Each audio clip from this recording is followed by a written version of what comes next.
Everyone, तो आज हम शुरू करेंगे हमारी परिभाषा जो है अमृतीकरण के बारे में, लोहितीकरण, सत्वपातन, द्रुति और उनके हम एग्जाम्पल्स देखेंगे। सबसे पहला है अमृतीकरण। अमृतीकरण के लिए क्या बोला है? लोहादीनां मृतानां वै वैशिष्ट दोषानुपत्तये क्रियते यत्तु संस्कार अमृतीकरणम मतम। रस्तरंगिनी का ये श्लोक है। धातु आदि की भस्म करने के पश्चात भी उसमें जो शेष दोष रहे हैं उनको दूर करने के लिए जो संस्कार किया जाता है वो क्या है? अमृतीकरण। क्या बोला है? भस्म बनाने के बाद भी जो दोष रह गए हैं उनको दूर करने के लिए जो करा जाता है वो है अमृतीकरण। लोहादीनां मृतानां वैशिष्ट दोषानुपत्तये क्रियते यत्तु संस्कार अमृतीकरणम मतम। इसका उद्देश्य क्या है? शेष दोषों को दूर करना है, अग्नि संस्कार से उद्भूत रूक्षता को कम करना है, क्योंकि भस्म बनाने के टाइम क्या हो रही थी? उसमें रूक्षता आ रही थी, और अमृत समान गुणों को उत्पन्न करना, ये उसका अमृतीकरण का क्या है? उद्देश्य है। अब उदाहरण क्या है? उदाहरण के लिए हम पहले देखेंगे अभ्रक अमृतीकरण। अभ्रक का अमृतीकरण कैसे होता है?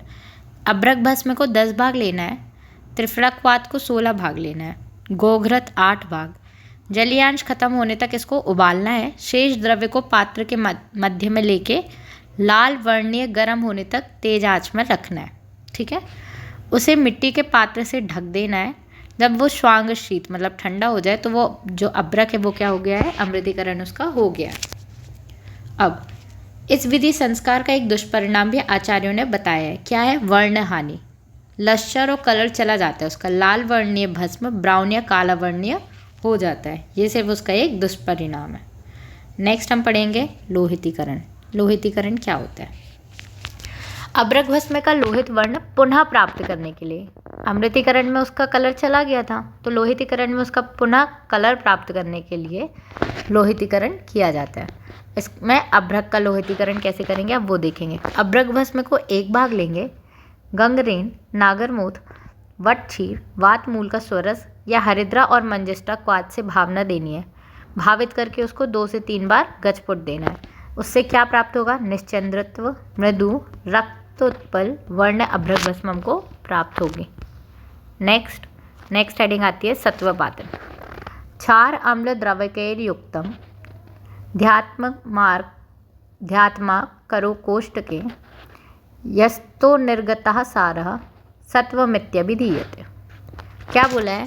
क्षार वर्ग, अम्ल वर्ग, द्रावक गण की जो औषधियाँ उसके साथ किसी भी धातु, खनिज, रत्न या अन्य द्रव्य का मर्दन करना है, गोलाकार बनाना है, उसको गोले को सुखाकर मूषा में रखकर सत्वपातन कोष्ठी में तीव्र दमन करना है, आग देनी है।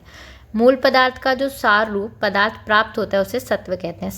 सत्व क्या है? एक एक्सट्रैक्ट है। ठीक है, तो जो एक्सट्रैक्ट अपन को मिल रहा है सार रूप में वो क्या है? सत्वपातन प्रक्रिया से मिल रहा है।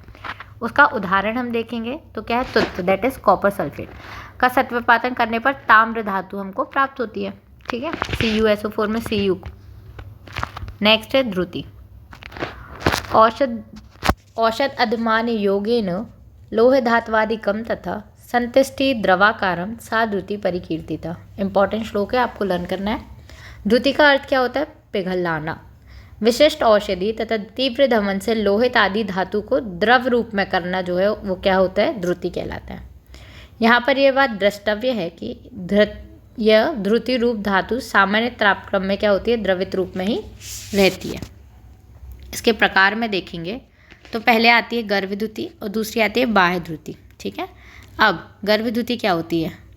ग्रस्तस्य द्रावणम गर्भे गर्भद्युति रुदाधृत।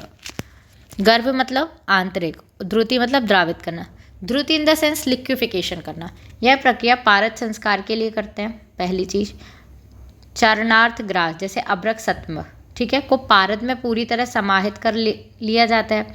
जारण संस्कार हेतु ग्रास को पारद में पूर्णतः द्रावित करना आवश्यक है। ठीक है, अभी जब जारण पढ़ेंगे तब और समझ में आएगा। नेक्स्ट है बाह्यद्युति। बाह्यद्युति के लिए क्या बोला है?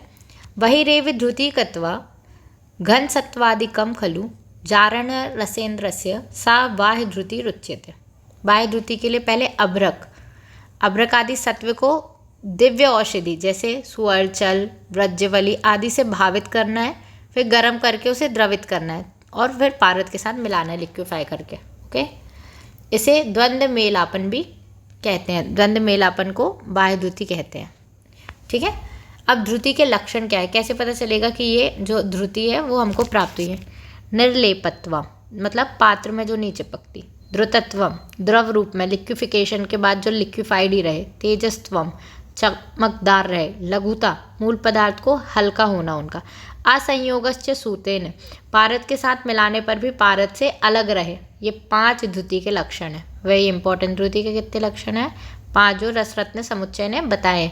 निर्लेपत्वम द्रुतत्वम तेजस्त्वम लघुता तथा असंयोगश्च सूतेन पंचदा द्रुति लक्षणम।